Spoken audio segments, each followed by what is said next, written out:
네, 안녕하세요. 서울대입고 정형외과 원장 유병찬입니다. 오늘은 허리 통증에 대해 설명을 좀 드리겠는데요. 요즘엔 허리 통증으로 병원에 내원하시는 분이 많으세요. 단순하게 허리가 뻐근해서 오는 분들도 계시고, 허리를 굽히거나 숙일 때 통증이 심해서 오시는 분들도 계십니다.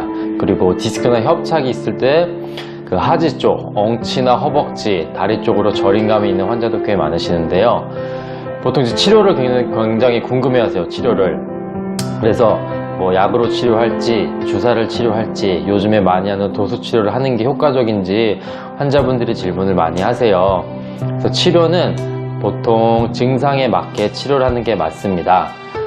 뭐 경미한 증상인데 주사를 할 필요도 없는 거고, 증상이 심한데 약 먹고 버티세요 하는 것도 적절하지 않은 치료입니다.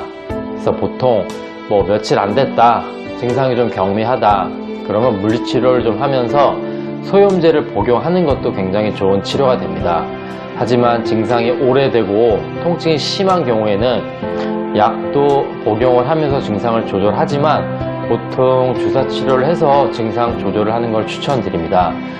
다른 분들이 주사를 많이 해서 부작용이 생기는 게 아니냐 많이 궁금해 하시는데요. 모든 치료에는 부작용이 있습니다. 하지만 부작용에 비해서 얻는 이득이 훨씬 많기 때문에 주사를 치료를 해서 우선 증상을 가라앉히는 게 필요하고, 보통 허리에 하는 치료는 신경 차단술이라고 불리는 치료입니다. 단순히 진통제를 허리에 넣는 게 아니고요. 디스크나 협착으로 인해서 아니면 일자 허리도 마찬가지로 신경을 자극시켜서 붓게 할 수 있습니다. 그렇게 되면 허리 통증 또는 하지, 방사통을 유발할 수 있기 때문에 이러한 부은 신경을 효과적으로 가라앉혀주는 주사 치료를 추천드립니다. 하지만 약이나 주사는 그 척추의 모양을 변화시킬 수는 없습니다. 정상적으로. 그렇기 위해서는 평소 바른 자세를 유지하면서 스트레칭도 많이 하셔야 돼요. 스트레칭을. 그래서 그 경직된 허리가 더 진행되지 않도록 많이 유지하셔야 되고요.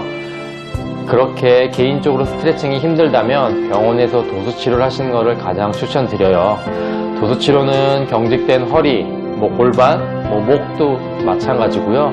경직된 척추 주변의 근육들을 이완시킴으로써 바른 형태의 몸을 만들어 주게 됩니다. 그렇게 함으로써 증상을 완화할 때가 가장 이상적인 치료 방법이니까 증상이 있을 때 병원에 와서 진단을 받고 치료하시는 것을 추천드립니다.